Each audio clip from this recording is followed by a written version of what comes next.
Hello everyone and welcome to our Tech Tuesday tutorials number 133. Today we discuss password myths and tips and tools related to password security. Okay, myth number 1, complexity. Your password needs to have mixed case numbers and special characters.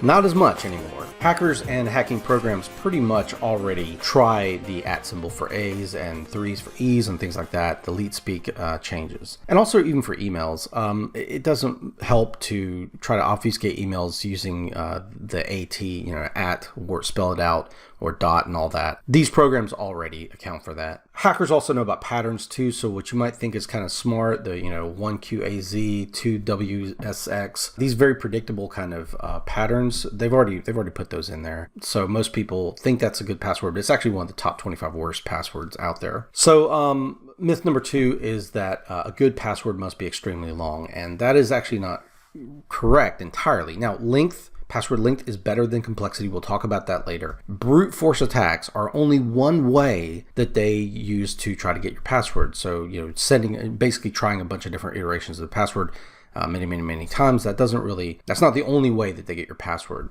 Password reuse and phishing are very big problems here. Reuse is when you reuse a password in many different places, and it's only then as secure as, especially if it's the same username. So if your username is jdoe, and your password is let me in, and you use that password on some minor forum or website, recipe website, and you also use that password for like banking. Well, if that recipe website gets hacked, then they're going to try that same username in all different places with that same password, and that's just a terrible combination. Phishing is another one where they might contact you and try to get the password and pretend to be somebody else. So it doesn't then matter how long your password is, if they can phish it or if they can get it from some other method. Also, if it's really long, it might encourage you to reuse that password. So yeah, that password length might increase the chances that you're going to just reuse it, or make small variations like change a number, and that's it.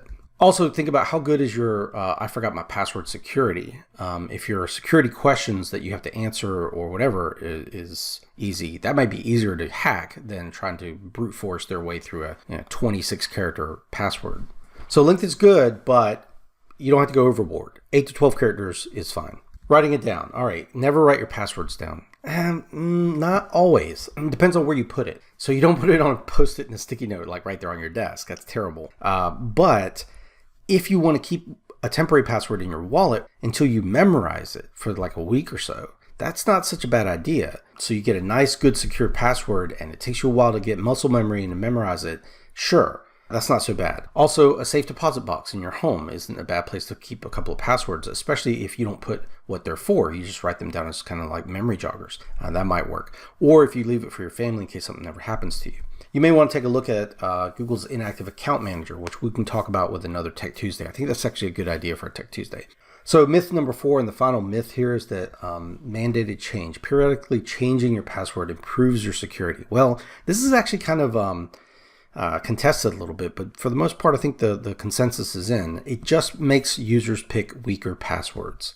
This is, again, kind of a recently changing practice in the IT community, but what they're finding is that users pick the path of least resistance, and so while that may be a good idea in concept, in practice, users just get around it. Well, I will say this, if you are exposed, or if you know that your accounts have been exposed in some way, or they've been part of a data breach or whatever, then yes, change your password, absolutely. But arbitrary 90-day password changes is starting to be seen as not as helpful. So because more change means that the users get lax password practices, because they just can't remember these passwords all the time. So they wind up just reiterating their old password in some way. So where am I getting this information? This is not just me talking out of my hat here, pulling this out here. It actually comes from the NIST, the National Institute of Standards and Technology. This is new guidelines in 2020 that they released.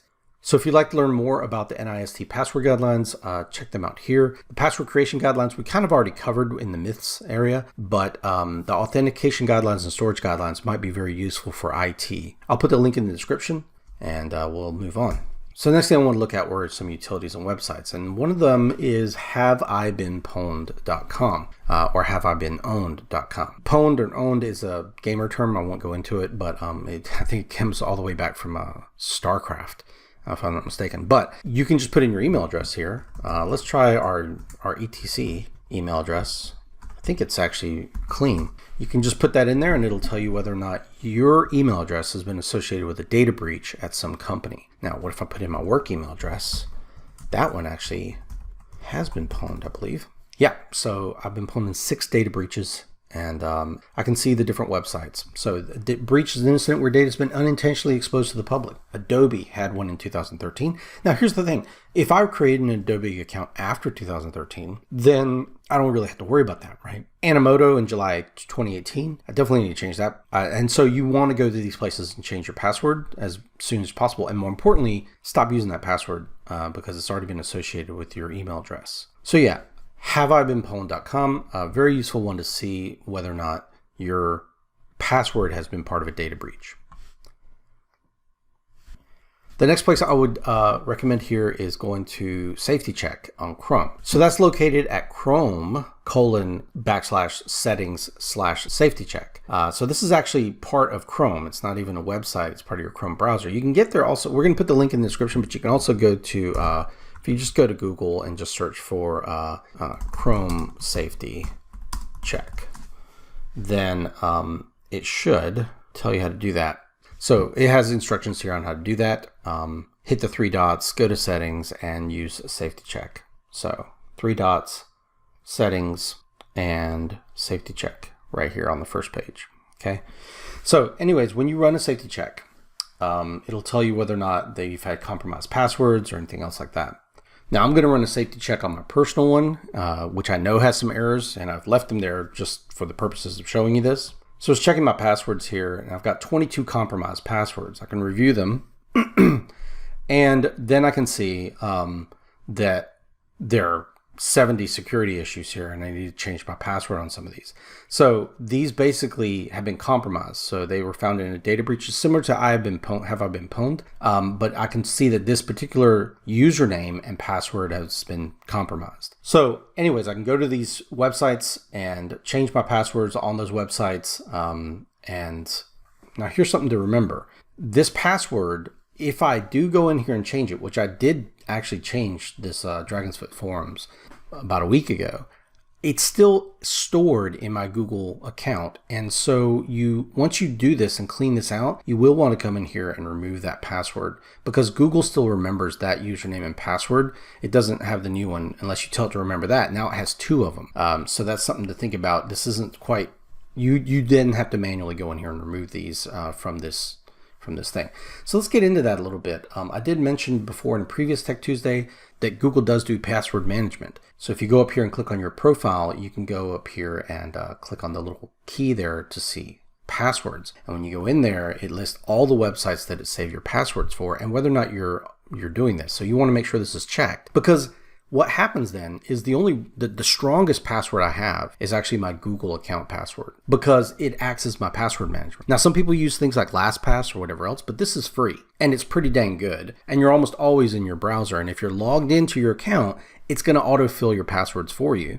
And Google also will create passwords for you. So when you're going into a website and you go to put in a password for the first time, Google's going to pop up and say, hey, do you want to suggest a password? And it's just gobbledygook. I mean, it's nothing. And you might think, how am I ever going to remember that? Well, you don't have to. That's just it. You don't have to, because Google will store that password for you. And then when you go to a website to get into it, then you're done. So the last thing I kind of wanted to say was a final little tip on password creation that I have used that helps. For example, phrases are actually really powerful because they produce a good password length that's easy to remember. The key here is not to use a phrase that is in the pop culture or that someone could guess very easily or whatever. Think of something rather obscure. I know a movie that I kind of like, but it's not my favorite movie, and that's Labyrinth from the 80s. And David Bowie in that movie sings a song, and I don't like that song in particular. So no one would ever think that it's like my favorite song or anything. And so I might just come up with dance, magic, dance, and then maybe put a little squiggly before and after. Now that's special characters. It's fairly long password, and it uses a mixed case, and it's easy for me to remember. And the little squigglies, I can consider as movement, right? So it's an easier password. Now, I've never used this password, so I'm just making it up right now for this video. But you see the point. That becomes a very secure password. That's a password that I can remember easily. It's a full phrase with just a little bit of special characters, and no one will ever guess that I have that password. I don't like that song. It's annoying, but I do like that movie and it's easy to remember. So yes, that might be a method that I would use to create a password that's easily memorable and also fairly complex. Shout out to my wife. She loves this song. So I hope you all enjoyed this video and I hope you found it useful. And if you did, go ahead and hit that like button. Heck, why not support us and click that subscribe button. Click on the bell icon to receive email notifications. Leave a comment or idea for a Tech Tuesday video below. Share this video with your friends. And we'll see you guys in the next video. Bye-bye.